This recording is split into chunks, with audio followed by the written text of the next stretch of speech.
All right, so I'm going to attempt to try to do this here at the Oak Brook Polo Training Academy.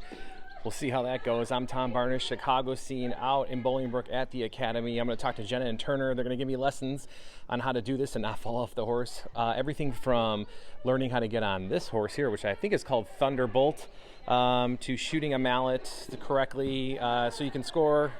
And however this game works, I'm going to learn it for the Chicago scene. So let's do it. So I had no idea that was an indoor ball and there's an outdoor ball. I had no idea, but Jenna and Turner here are going to help explain the art of polo, how to play and the whole thing, because you guys have a clinic and that's what I'm about to do, right? That's correct. So we have our Intro to Polo clinic. We're going to have another one of these. We have them all summer. Those are great for people who want to come out, try polo. Maybe you don't have any riding experience, maybe you have riding experience.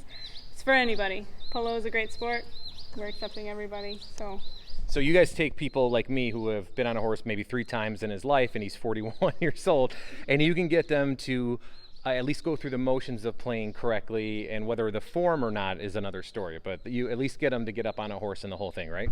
Yeah, so the majority of people that start playing polo don't start in their teens and at early ages. It's something that you pick up as a hobby over, when you're established in life. You've got the kids, maybe the kids are out of the house and you're looking for something to do. And so polo really is for everybody. It's something that you can pick up when you're 41 years old, say, and even 50, 60 years old. We have some guys that start at 60 years old, and it's something that post-retirement they're looking for something fun to do with their time, and so yeah, we offer a wide array of options for people getting into the sport, and how competitive you want to play. It's really the possibilities are endless for. So we're here in this barn that you guys have, where inside you, Turner, you said that this is like probably what, 1/3 the size of like the outdoor space? Yeah, it's probably about a quarter of the space you would get in an outdoor field. As you can see, it's massive. Yes, I thought it was massive, but you guys said it's like you said equivalent to 9 football fields, right? The outdoor field is 300 yards long by 180 yards wide, and it is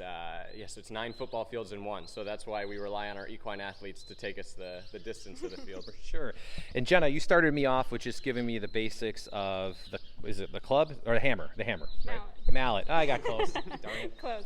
Yeah, so I started you with the foot mallet. Mm-hmm. I learned the swing, learned how to hold it, parts of the mallet, and then hitting it back and forth to each back other. and forth, passing, learning. Some people want to hit it like a croquet mallet. Mm-hmm. Yeah, got to hit it with the whole head of the mallet.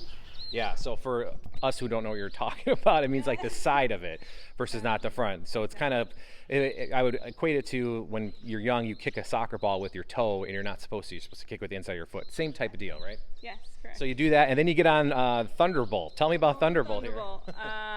Very solid, easy, quiet. It's our wooden horse. He's stationary. You learn the swing, where to go in the saddle, how to position yourself, where to position the mallet, where to put your feet, right? Put your feet, where to put your hands, everything. And he's really great because he just stands there. And you can see where the ball has to be when you go to hit the ball.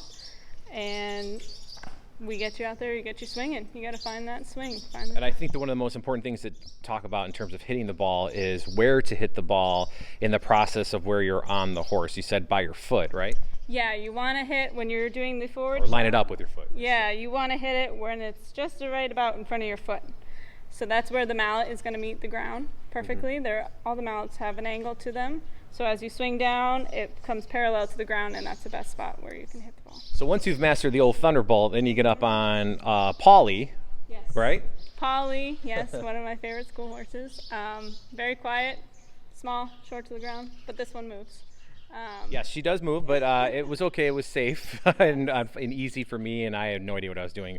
But I still felt very safe with her, and you did great with her in terms of helping me train. Where you talked about the ball line. Explain why that's important. Yes, so one of the biggest rules in polo that you're going to come across is the line of the ball.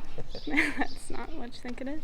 And the right of way. So it's the line of the ball is basically like you're driving down the highway and you have those double yellow lines. Mm-hmm. You cannot cross in front of somebody that is coming down the line. You can't steal the ball from them. If it's going to create a dangerous situation, it's going to be a foul.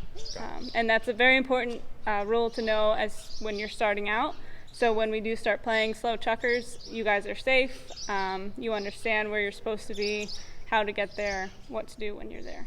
And Turner, you were up on the horse, you doing your thing, and you made it look really easy. I mean, the idea, I didn't know, I guess you hit the ball as hard as you can, as far as you can in certain spots, right? It's kind of like golf, right?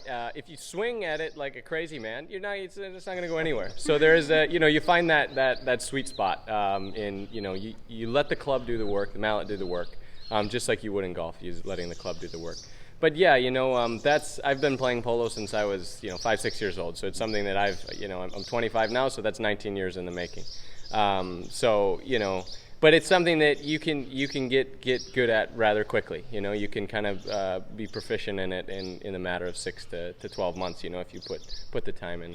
And that's the whole goal, is to start outside here, and then you go into what would you guys call them? The match or tournament games? Tournament games, yeah. Yeah. So explain what that's like. So the tournament games are it's full competitive, no holds barred polo, and it's the most true form of it that's been played for centuries and centuries. It's one of the oldest team sports in the world, so it's it's been around for a while. Yeah. And I didn't realize, Jenny, you were telling me that it can get a little, not aggressive, but you get a little bump. It's like racing, where they say rubbin's racing, where you bump into each other. That's totally fine, legal. You can even smack the other mallet, right? Yes, you can hook someone else's mallet. Mm-hmm. You can bump someone as long as you're knee to knee, shoulder to shoulder. It's totally legal. Ride it off, push them away from the line of the ball, push them away from the play. But so yeah, does it get rowdy when it you gets do a little that? rowdy. It gets aggressive, yeah. Who gets more aggressive, the riders or the horses? Definitely the riders. Definitely the riders. Before I forget, what's the one you got? A ball? That's the outside ball right there, right? Outdoor ball right here. Yep. It's a little. So it's harder. Harder plastic. Okay. Smaller, a little bit harder to hit sometimes. What would you say is it easier or harder to ride inside than outside? Easier to ride inside for sure. Yeah. That's why we begin everybody in here, because it's a controlled environment. You get some people, they get on a horse, and horses react to your vibe, I guess you could say. And if you have kind of an electric vibe to yourself, then the horse will pick up on that, and they'll start to move a little quicker than the other horses. And so in here we can kind of shut you in and Ball fails, you got a wall. yeah, we'll catch you. Yeah. So for classes for people who want to take this training, that you guys offer, what's the best way for them to do that? So if you want to reach out to me at jenna@oakbrookpoloacademy.com, I can send you all the details, all the pricing. We offer a 10-lesson group package, and you have 6 weeks to use that lesson. I'm accepting riders all ages. I have a junior group Wednesday, Friday, and I have an adult group that runs 5 days a week. Awesome. Well, thank you very much, guys. I can't wait to see the end result when we go out to the match, the competitive gaming. I'll just watch from that one, though. I will. But this was definitely a lot of fun. Thank you very much. Thank you so much. Yeah, no problem. All right, definitely knocking something off the bucket list. I didn't even know it was on the bucket list, but I got to say, learning polo is pretty awesome. TBARNAS@WGNTV.com. If you have a suggestion for the Chicago scene, that's TBarness@WGNTV.com. And as always, thanks for watching, everybody. Let's see if we can find one more friend of mine. There you go.